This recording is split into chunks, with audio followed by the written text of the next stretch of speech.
Well, hi, I'm waiting for traffic to clear so I can make a left turn here. I had to come in and check on a property today, and I had some running around to do, but I was also trying to get the work done that I need to get done for Friday, which is kind of insane.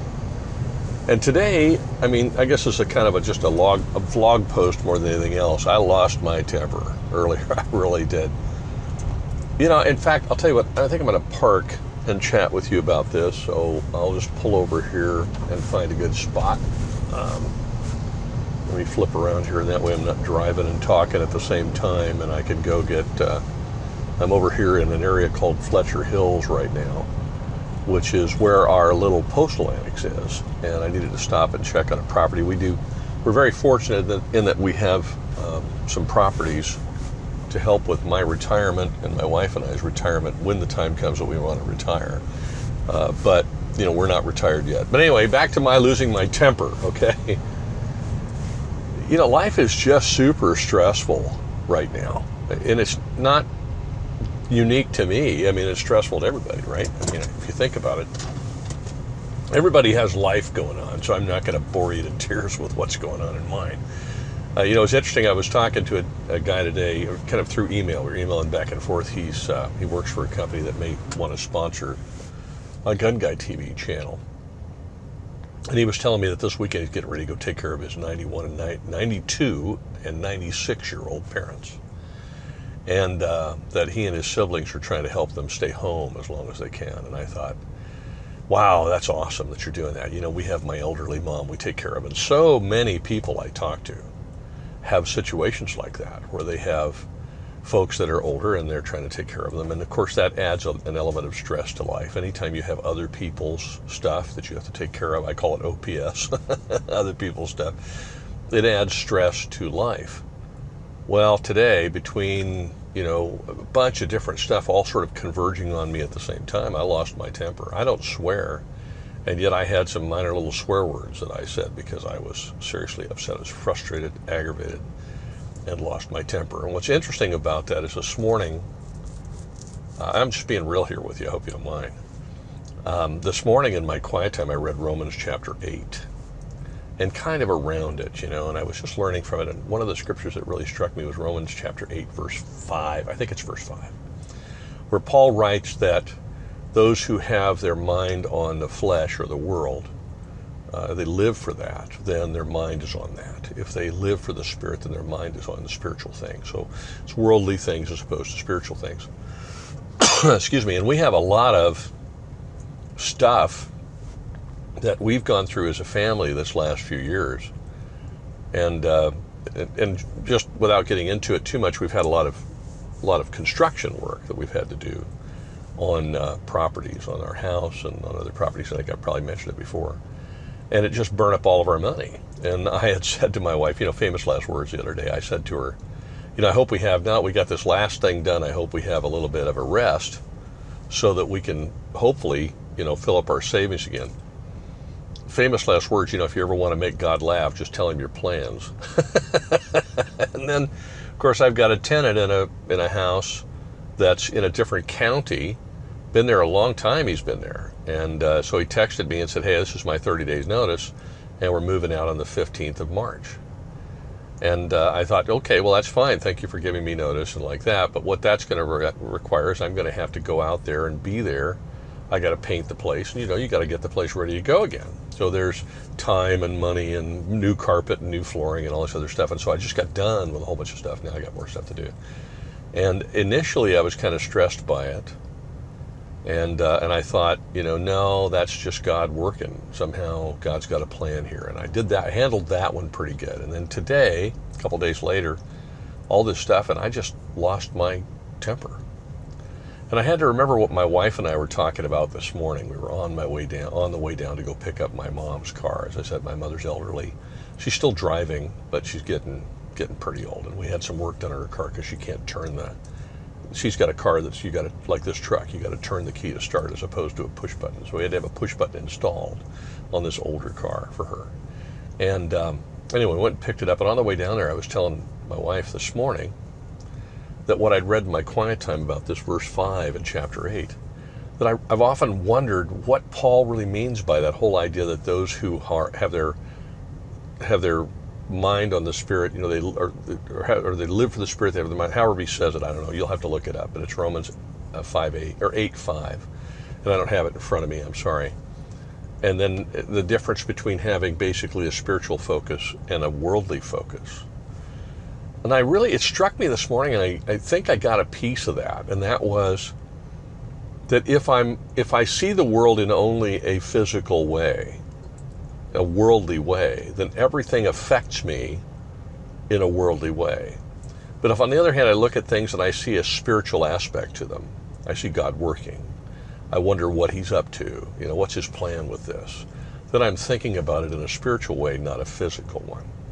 And this morning I was telling my wife, you know, it's like the whole having to deal with the rental when we're really tight on money because of all the other stuff, and tight on time, and I'm going to have to spend, you know, probably 2 or 3 weeks out there getting it ready to go, maybe a little more, and just the stress of that. And when he texted me, I thought, oh gosh, darn it, not another one, you know. And then about an hour later, I thought, no, you know what? This is God's timing, and God's timing is always right. And he's working on something, and surprisingly, he doesn't have to come to me for approval for what he does. And he has no obligation to explain to me why he's doing what he's doing.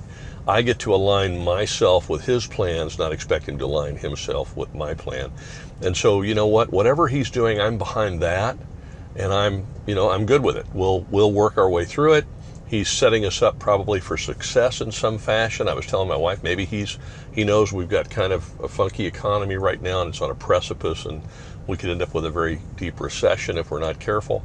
Maybe he's setting us up to be able to get through that. I don't know. And like I said, he doesn't have to explain to me, but that's looking at the situation through a spiritual lens. It's like you take off your world glasses and you put on your spiritual glasses, and all of a sudden, now you begin to see the world very differently. And as a result, it affects you differently and in a very positive way, because you're seeing that God is working, and you're seeing the spiritual aspect of things, and just the mental exercise of looking for that, listening to the Spirit that God has given you to reside in you, and looking at the spiritual aspect of things peels back the veil, basically. I mean, it tears back the facade on the world. And on the other hand, if, like this afternoon when I lost my temper, I'm looking at things in a worldly way, then the fact that the puppy is a nuisance, that I've got new hearing aids and I'm overwhelmed by all the sound all at once because they're really much better than my old ones. And the Bluetooth is connecting to too many different things, so I'm getting these things in my hearing aids all at once. And then, of course, it's Friday, and Fridays with our business, it's just like Mondays, are always busy. So I've got a lot of that going on, plus I'm trying to help my mom. We've got all this stuff, right? Just life. And I know you know what I'm talking about, because you've got life as well. It's not just me, it's everybody. And it doesn't matter whether you're the richest person in the world or the poorest person in the world. Life intrudes, and life causes stress, and life, it can just really frustrate the tar out of you to the point where you reach a saturation point with all of it and you just blow, Well, I didn't blow, but I got to the point where I was just so saturated with it, I was super frustrated, and I was very upset, and I was kind of, you get the little 2-year-old thing, and you stomp around the house. I said a couple of things I shouldn't say, and fortunately my wife was praying for me, and she didn't get mad at me, and I apologized afterwards. And she says, no, honey, it's really stressful right now. I totally get it. And then after I got to sit down, get the dogs outside, a little quiet, sit down, think about my quiet time this morning that she and I had talked about earlier in the day. And I started looking at what's going on right now I put on the different glasses, I took off my world glasses. I put on my spiritual glasses again. I started listening to the Spirit, and I started looking at it from a spiritual point of view. And all of a sudden, I felt so much better about all of it. Even though putting a spiritual view on it may not have made exactly what's happening make sense, because I don't understand the big picture of it. I remember that trusting God is part of my makeup as a Christian. Trusting that God has total control over everything, that God understands how this piece and that piece and the other piece and these little moves all come together to accomplish His goal. That no matter what happens, for good or ill, at the end of the day, His will always be done, and His will is always best, and His plans therefore are always right and always pure and always best. His timing is always best, even though to me it may look like complete madness at the time, and the pieces of it that I'm going through, if I look at them from a worldly perspective, may be incredibly frustrating. And what I've just described to you right there is the difference between a person who has faith in the Lord and a person who lives in the world. We both live on the same planet, sort of, but we operate on a different plane.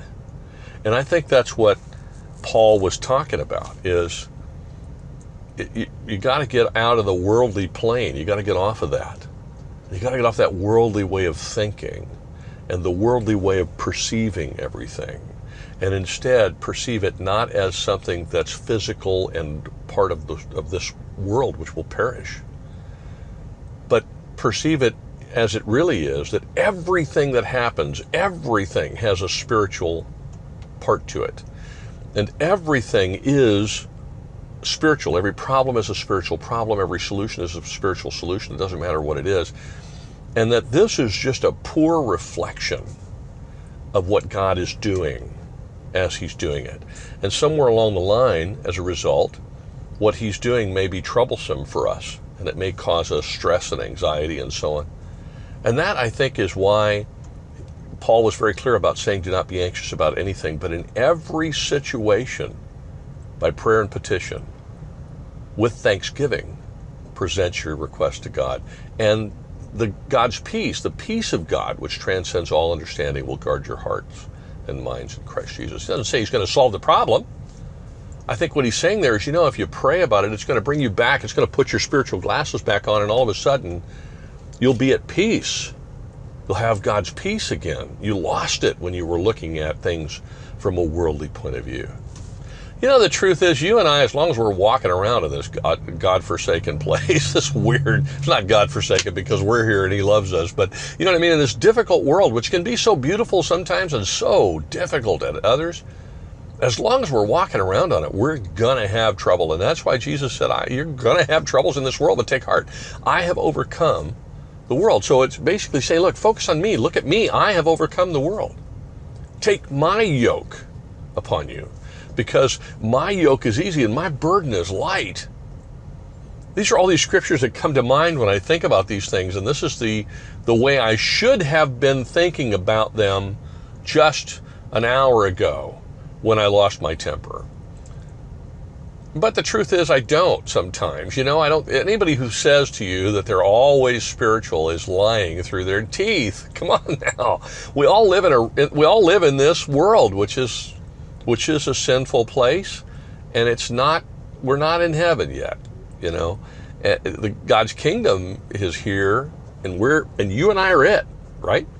But nevertheless, we're going to have trouble, and sometimes we're going to be frustrated, we're going to get angry, and that's when we get to be patient with one another, pray for one another. And that's when I have to remember in my life, when I lose my temper, which I did, right? I got to take off those, I got to say, okay, what's wrong with you, dude? Calm down.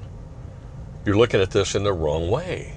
You're looking at it from a worldly point of view, and that's why you're mad, and that's why you're frustrated, and that's why you're looking at this going, gosh darn it, Or I can look at it in a spiritual point of view, and I can go, oh, holy smoke, that's different, right? God's doing something. I don't know what He's doing, but I have faith in Him, and whatever He's doing, I'm down. Whatever His plan is, count me in, sign me up. Send me in, coach, I don't need a helmet. Right? I think that's what helped me today, and I wanted to share it with you because I know that if we don't share with each other real things, I lost my temper, I blew it, right? if we're not real, if we're not genuine, and we don't really share real life stuff with each other, then we're just fooling ourselves thinking we're fooling the other person. And we're not being of any help at all. So I encourage you with your friends, with your, the folks in maybe your Bible study group or your church or whatever you're part of, be real. Just be real. Be yourself. Be real. Be honest with where you are and who you are. And when you blow it and you mess it up and you stink it up and send it up, then you know what? Just be real about it. And then if you didn't learn because the Lord taught you, either through the Spirit in you or a scripture you read or something somebody said, then being real will help you, because some brother or sister will go, you know what, golly, I do the same thing, bro. I do the same thing, sis. And this is what I do. This is what helps me. That's where we've got to get in this world, because it's going to be tough for a while, but it's always going to be tough, isn't it? And so I hope you don't mind, but this is my channel, I guess. And so I'm going to just be real with you all the time. Anyway, I'm sorry for the long video. Have a wonderful week, and I hope you walk very powerfully with the Lord. Have a great weekend. And thank you so very much for watching these. I know they're probably a little boring, but I hope not. And if you feel like they're going to help somebody, then please let them know about the channel. This is just me sharing my life and my walk with the Lord. And so you're going to see me all jacked up and screwed up, and sometimes I'm going to be doing great and sometimes not so much. But I promise you this, I'm going to make this promise to you right now. I'm always going to be real with you. And so hopefully this demonstrates that a little bit. Have a great weekend. Thank you for watching.